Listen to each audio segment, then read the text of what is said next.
Alright, today we'll be finally installing the motherboard into the chassis.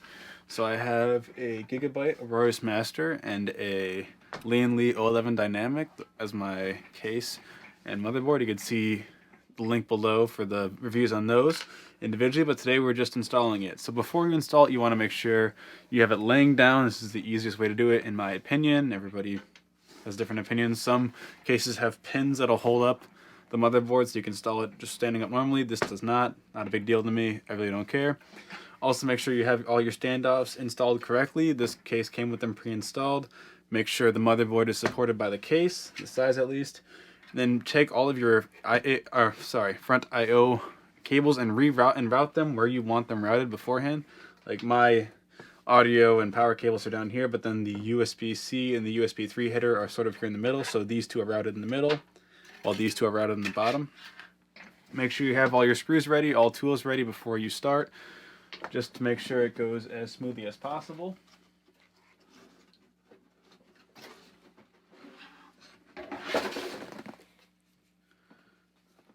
Be as gentle as you can. If you don't have a motherboard with the I/O shield pre-installed, make sure you install it first, but this I/O shield already came installed in the computer. Be careful when you're putting it into the case. You don't want to knock anything around at the bottom.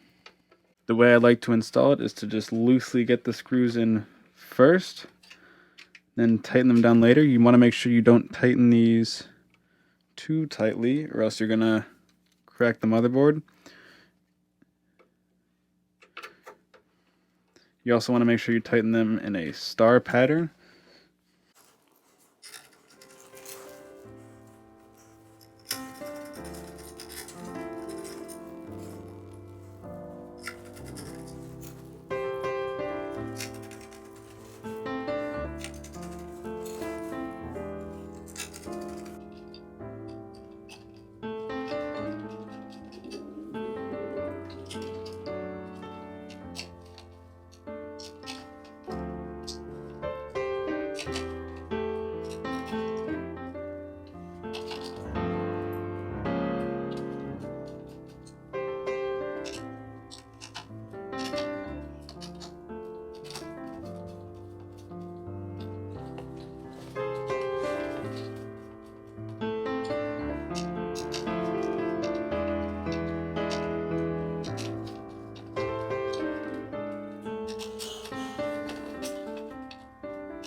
So I did run into a little bit of a problem.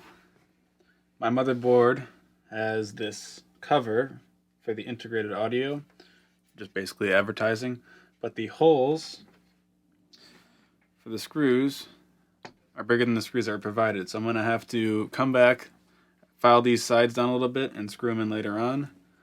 Leaving those two unscrewed in shouldn't cause any major problems. It's not that big of a deal, but it is something you should always have all the screws in, even if it doesn't really matter a whole lot.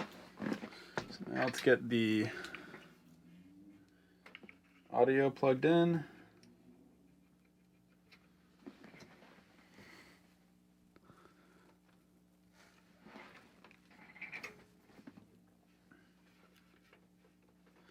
Let's get the USB 3 plugged in first. Make sure you have the notch lined up with the notch in the hole on the header.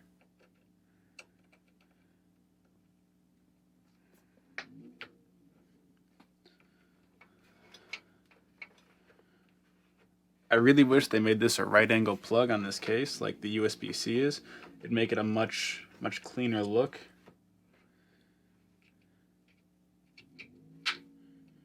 Make sure that clicks in all the way. Alright, now I'm going to go back and run the 24-pin power connector from the power supply behind.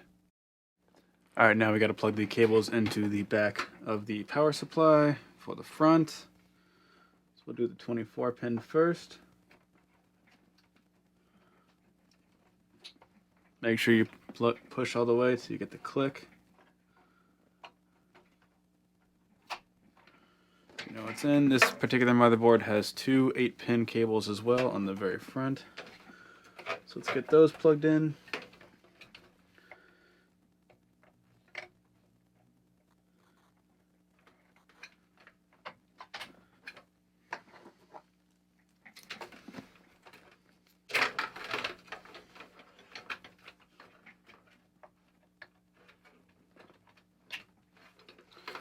I will obviously need to cable manage this later on, but for now, just trying to get everything installed. Push the two 8-pin cables through because those are on the very top of the motherboard. And then just trying to get these bent out over here.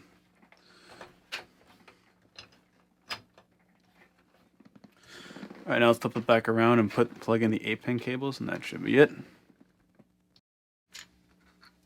All right, now we got the 24-pin plugged in. We just got to get these two plugged in.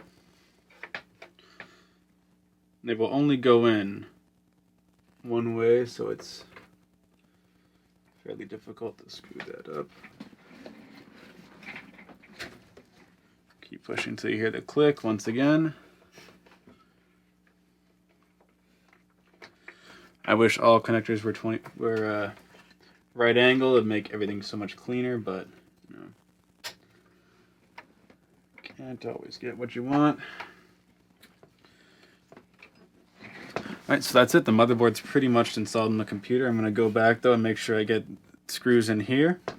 And obviously we have all the rest of the parts to install, but that's just the basics of how to install the motherboard in the case. Thanks for watching.